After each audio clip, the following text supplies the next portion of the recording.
Good evening and welcome to Express News with me, Deepika, your daily half-an-hour window that brings you all the latest news and updates from the country and the world in just 30 minutes. Let's begin. During the post-budget discussions in the Rajya Sabha, India's Finance Minister Nirmala Sitharaman addressed various accusations from opposition parties regarding Budget 2024. Finance Minister said that the budget considers all the sectors of the economy and provides adequate funding for every state. Finance Minister Nirmala Sitharaman also added that production-linked incentive scheme continues to generate significant interest from the investors. Death toll in the landslide that hit the Indian state of Kerala's Wayanad district has crossed 150 as more bodies are retrieved from the debris. Speaking about early warning system in Rajya Sabha, Union Home Minister Amit Shah said that the Government of India had alerted the Government of Kerala 7 days before the tragic landslide. Despite adverse climatic conditions and poor visibility, the Indian Air Force helicopters conducted search and rescue operation in Wayanad, rescuing stranded people from narrow strips of land. Union Minister George Kurian visited and inspected the relief camps and also extended help at Ground Zero. India's Southern Naval Command dispatches a disaster relief team of 68 personnel, including medical team and equipment deployed from INS Zamorin for aid in the affected areas. Kerala is bracing for more rain as the Weather Office has issued an orange alert for 8 districts, including Wayanad and 7 neighbouring districts. Kerala Governor Arif Muhammad Khan appealed to everyone across the country to come to the aid of the victims of the massive landslides in this high-range district of the state, saying it was a colossal tragedy. Vietnam's Prime Minister attended India Business Forum in New Delhi today. During the event, several memorandums of understandings were signed. During the event, Vietnamese Prime Minister said that economic and trade cooperation has become a pillar of cooperation between the two countries. India's External Affairs Minister Dr. S. Jaishankar called on Prime Minister of the Socialist Republic of Vietnam, His Excellency Pham Minh Chinh, on Wednesday. In a major push to the Indian government's initiative of internship scheme, Bengaluru-based cybersecurity company SISA Infosec has signed an MOU with Dayanand Sagar University. CEO and founder of SISA, Doordarshan Shantamurthy, and he is also the Dean of School of Engineering at DSU, collectively called for more such collaborations between the industry and the academia. The groundbreaking 46th World Heritage Committee session concluded in New Delhi on Wednesday. Bulgaria will host the next edition in Sofia city. The National Investigation Agency charge-sheeted an accused named Lal Naigoma in pan-India illegal arms and ammunition trafficking case linked with Myanmar-based insurgent groups. Lieutenant General Sadhna Saxena Nair will assume the appointment of Director General of Medical Services on the 1st of August. With this, Nair has become the first woman to be appointed to this prestigious position. Union Public Service Commission cancelled the provisional candidature of Pooja Khedkar, a provisionally recommended candidate of the Civil Services Examination 2022, and permanently debarred her from all future examinations and selections. India's ruling Bharatiya Janata Party member Raman Deka took oath for the office as the 10th governor of the Central Indian state of Chhattisgarh at a function held at Raj Bhavan in Raipur. At close, the Sensex was up 285.94 points or 0.35% at 81,741.34. At close, the Nifty was up 93.9 points or 0.38% at 24,951.2. Gold futures maturing on the 4th of October stood at 69,457 rupees per 10 grams on the multi-commodity exchange after recording a jump of 0.4%. Silver futures maturing on the 5th of September witnessed a marginal hike of 0.72% and were retailing at 83,258 rupees per kilogram. Indian rupee ended flat at 83.72 per dollar on Wednesday versus Tuesday's close of 83.72. India's market capitalization has surpassed $5.5 trillion for the first time, just 2 months after reaching the $5 trillion mark. The milestone comes amid broader market outperformance even as the benchmark indices ended little changed for a second day in a row. Oil futures rebounded more than $1 a barrel from 7-week lows on Wednesday after the killing of a Hamas leader in Iran that ratcheted up tensions in the Middle East. Brent crude futures climbed 1.5 to $80.13 a barrel, while the more active October contract was at $79.55. Bank of Japan raised interest rates on Wednesday and projected inflation to stay around its 2% mark in the coming years. Hamas leader Ismail Haniyeh has been assassinated in Iran's Tehran. In a statement, Hamas mourned the death of Haniyeh, who it said was killed in a treacherous Zionist raid on his residence in Tehran. Ismail Haniyeh, the Hamas leader, was the tough-talking face of the Palestinian group's international diplomacy. U.S. Defense Secretary Lloyd Austin has said that he does not think war is inevitable in Middle East. He added that if Israel is attacked, the U.S. will help defend Israel. The Israel Defense Forces said that top Hezbollah commander Fuad Shukr was killed in the Israeli strike in southern Lebanon on Tuesday. Israeli military spokesperson Rear Admiral Daniel Hagari said Fuad Shukr was responsible for the death of 12 children in Majtal Shams in the Israeli-occupied Golan Heights. U.S. Vice President Kamala Harris said she supports Israel's right to defend its security following airstrikes in Beirut that killed the senior commander of Lebanese armed group Hezbollah. During a campaign event in Atlanta, U.S. Vice President Kamala Harris challenged Republican presidential candidate Donald Trump and his running mate J.D. Vance to meet her on the debate stage and address their criticisms directly. Venezuelans living in Latin America countries including Argentina, Mexico and Chile took to the streets to protest and demand transparency in their home country's recent election results. Venezuelan President Nicolas Maduro ordered military and police patrols across the country from the next day amid a contested presidential election he says he won. Latin American countries like Brazil and Colombia called on the Venezuelan government to present the voting records quickly to resolve the dispute. European Union's Foreign Policy Chief Josep Borrell said on Wednesday that the bloc could not recognize Venezuela's election result until all votes were counted.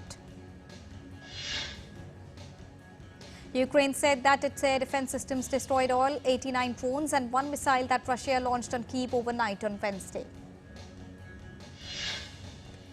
The Russian Defense Ministry reported that Russian forces secured more advantageous positions on the front line, taking control of a settlement and striking Ukrainian electronic warfare stations. British Prime Minister Keir Starmer laid flowers at the scene of a knife attack in northwest England that killed 3 children and left 5 others in critical condition. Keir Starmer also thanked emergency services for their response to an attack and expressed commitment to deal strictly with the rising levels of knife crime. Violent clashes in a seaside town in northwest England following the killing of 3 young girls at a dance workshop in a stabbing attack. The U.S. has agreed to provide $500 million in defense aid to the Philippines as part of Washington's ongoing efforts to counter Chinese aggression in the Indo-Pacific. The U.S. Army released a video on Wednesday that showed South Korean and U.S. troops conducting a combined arms live-fire exercise. The Panama Canal expects to increase the number of daily transit slots for vessels to 36 from the current 34 beginning in September. The Democratic Republic of Congo released 420 prisoners from its largest and most overcrowded prison. We're heading for a short break. We'll be right back.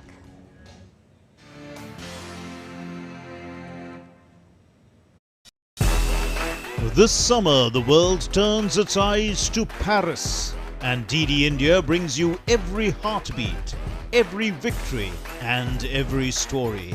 Introducing our special coverage of the Paris Olympics. Experience the passion, the drama, and the triumphs. With exclusive reports, expert analysis, and up-to-the-minute updates. Join us as we bring the spirit of the Olympics to your screens. Get ready for the ultimate sporting extravaganza on DD India. DD India presents Champions Day Paris. Only on DD India. Every day at 6:30 p.m. IST, 1 p.m. GMT.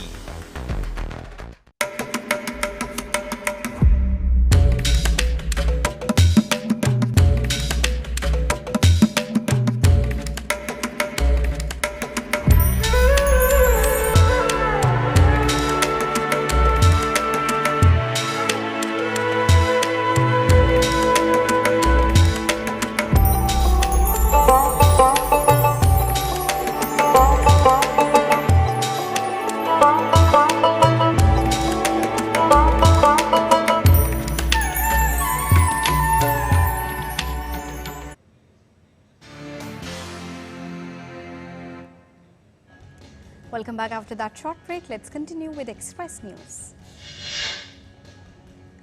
Alexander Mountain fire has grown rapidly in northern Colorado, prompting officials to call for mandatory evacuations throughout the area.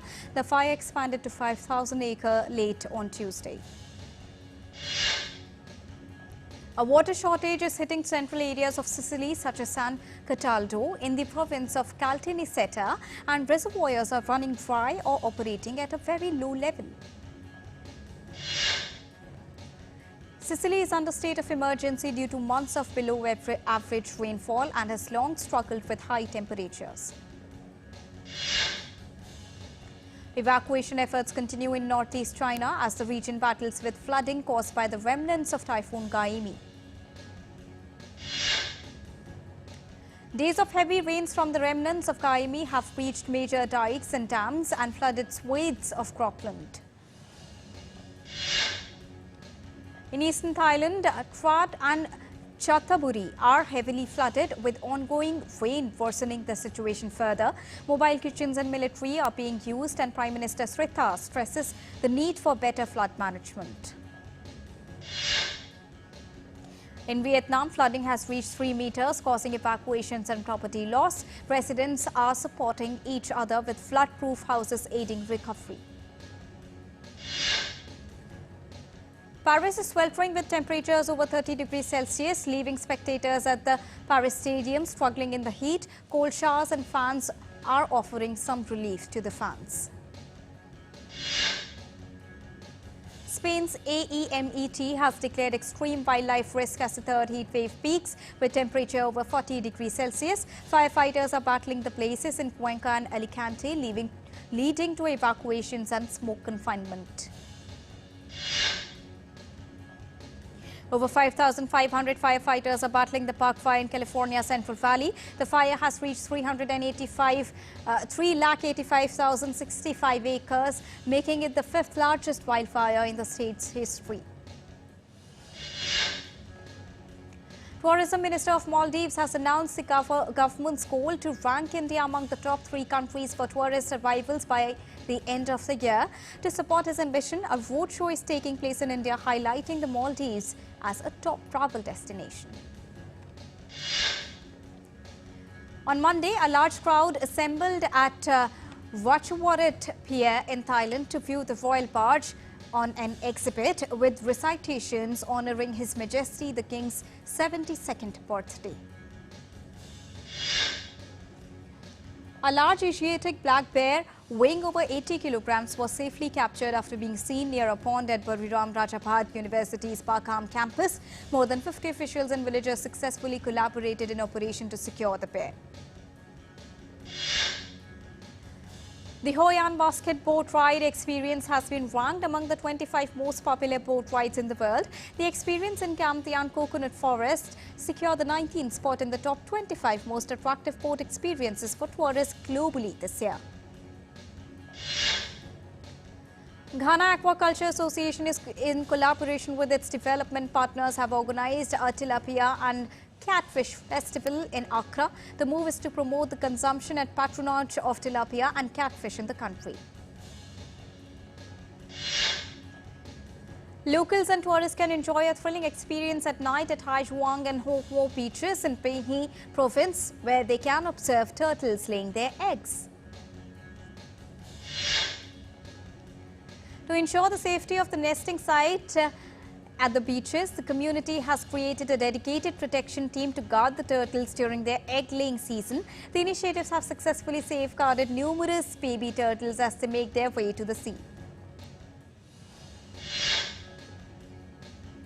Tainan, with its rich land resources, stands out as a top province in the southeast region for attracting high-tech agricultural investments. Local enterprises are increasingly adopting cutting-edge technologies to promote sustainable agriculture and boost the province's economic growth.